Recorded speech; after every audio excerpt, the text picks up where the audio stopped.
welcome to another edition of A Chapter a Day. Keeps the Doctor away. My name is Alan, otherwise known as Hisui, and I'm from ReverseThieves.com as well as the Speakeasy Podcast. And this time I'm looking at The Seven Deadly Sins, Chapter 60, A Crawling Chaos. And it has not become a Lovecraft manga or about, Nyarlathotep-chan from that other anime. I think it's just a good name for the chapter. Unless this is supposed to be a hint that some of those demons are like elder ones. In which case, a bit of the plan we're going to learn about later on is really, really dumb. Not just the kind of dumb that you see it to be, like really dumb. But let's save that for a little later on. We start out with Dreyfus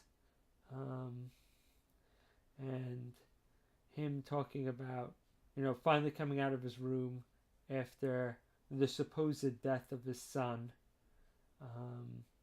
who was Lady Veronica's bodyguard. And he's talking to Hauser, kind of in the meeting of the Holy Knights that are still kind of good people.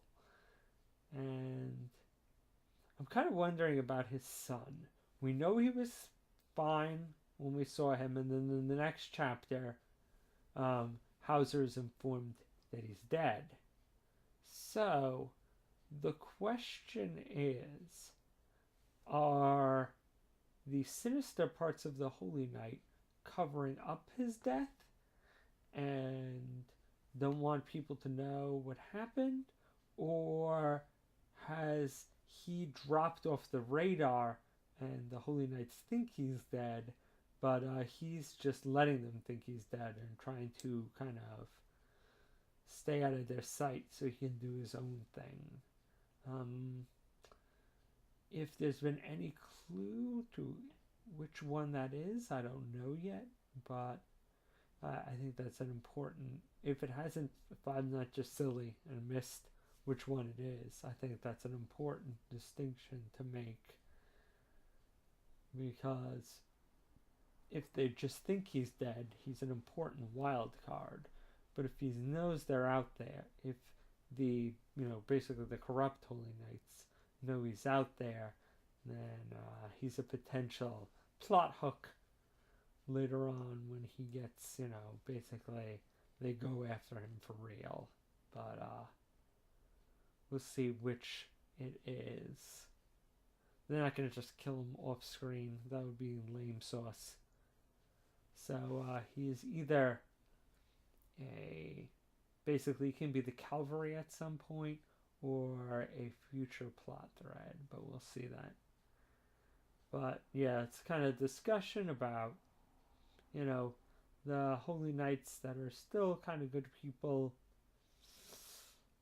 being kind of skeptical about the current leadership and all these new guys and how a lot of them seem not to be the most socially and or morally upstanding human beings, and that their blank eyes and weird powers are certainly not good signs either. So yeah, I'm thinking these two are, if there's ever kind of a civil war in the Holy Knights, it's probably going to be led by these two guys, or at least they're going to lay the seeds for it. Dreyfus kind of seems like the guy who gets killed trying to start a civil war, and Hauser seems to be the kind of guy who would like carry his legacy. But we'll see what happens. We see some Guild Thunder telling Margaret what happened, and Guild Thunder and Margaret seem to have a complex relationship. She's definitely imprisoned. They definitely get along, but they definitely have feelings for each other. So awkward. Definitely a little more complex than I expected. But I feel like that's kind of the theme of Seven Deadly Sins. A little more complex than you would sometimes expect for shonen fighting. Not, crazy complex, but just a little bit of complexity. Kind of, I think, what people really like about One Piece. It's not, Shakespeare, but it does. It's sharper than a shallow. It's a deeper than a shallow thing of water, and you're definitely gonna get your socks wet if you step into it. You're not gonna drown in just deep thought, but you might get wet. And one thing I did not expect was Ghoulia finding out about her dad so quickly. So she's sparring with Jericho, and after a little bit of conversation, Jericho basically spills the beans about what she saw, which I didn't see coming. I thought that Ghoulia was gonna kinda not know about her dad for a while. But they sprung that card pretty quickly. And when she gets, the memento, she instantly knows what's gone down, that her dad was turned into a demon, and that he's dead. So, I'm curious what's going to happen with her. I feel like Jericho's definitely going to be, part of the good guy's side if there's a civil war. But Ghoulia, I don't know. It's interesting. Part of me thinks that this might be the seeds for her turnaround, and part of me just wonders if she's just going to go totally crazy and not be on anybody's side. Like, hate the Holy Knights for killing her father, and just hate the seven deadly sins for beating her, and also kind of being part of her father's death. And she isn't obviously the sanest human being as it is. I don't think this is gonna help. But is it gonna be a wake up call, or is it just gonna send her further into insanity? I mean, theoretically, she still kind of has her brother as some kind of a link to a normal state of mind, but he might be just like the only thing that lets her die at peace, as opposed to what keeps her on the side of the angels. But they definitely didn't want to drag out that plot line, which I appreciate. Although I wonder if they could have had her be in the dark a little longer. But I don't think it was a bad move.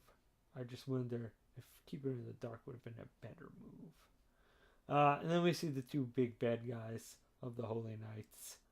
And we learned their plan is pretty simple. It's, shadows from Babylon 5. They basically only believe that chaos and war is what advances humanity, makes it better. So they, took over the kingdom and have been engaging in all these wars, and are going to release the demons because, basically a peaceful Britannia is a weak Britannia. So only a Britannia, constantly under fire will be great. Which, I mean, is kind of... but, I mean, it's a motivation. As long, their plan is it's evil. It's not the most original plan, but, like I said, there's depth to Seven Deadly Sins, but at the heart of it, it is kind of still a shonen fighting manga. So, these guys kind of have a not totally, evil mustache wax plan, but they don't particularly have like a deeply nuanced, sympathetic plan. So, but at least we know why they're doing what they're doing, or at least what they say. What individually these guys are planning, we'll see. But like I said, man, if these are just kind of like low-level demons, I can see, it's not the stupidest plan. But if these are like elder god demons,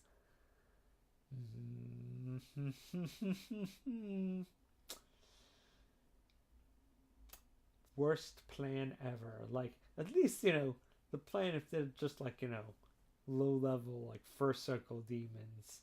Yeah, you'll eventually, the plan will bite you on the ass when the higher circle demons come up. But at least at some point, this was a good plan. Or at least not the worst plan. But if they're like elder gods, then this was just the worstest plan that I ever did. Worst plan. But we end with Melodus totally realizing that, why they took his sword and this being part of it. So they're not going to look for any of the other seven deadly sins. They're going to go after a sword. Or at least they thought they were all going to go after a sword as a group. But pretty much all the sins are like, I don't think Diane was out, but, she'd help the captain either way. But all our male members are like, not my problem. Deal with it, Captain. And so, next chapter is probably the start of getting back his sword. Hopefully preventing them from releasing a bunch of demons. It would be cool if we get a little bit of a heist story next chapter. That would be fun. Definitely Kate approved. But, it might just be, the standard, we break in, power battle versus power battle. But, I feel like there are enough holy knights, enough crazy powerful holy knights, that, they're going to have to do some sneaking, which I approve of. And, hopefully that's what we'll see next chapter. Maybe not the actual execution of the plan. Hopefully it's a little setup, reconnaissance. But there might be other things that get in their way before then. But whatever happens, we will see it next week. All right.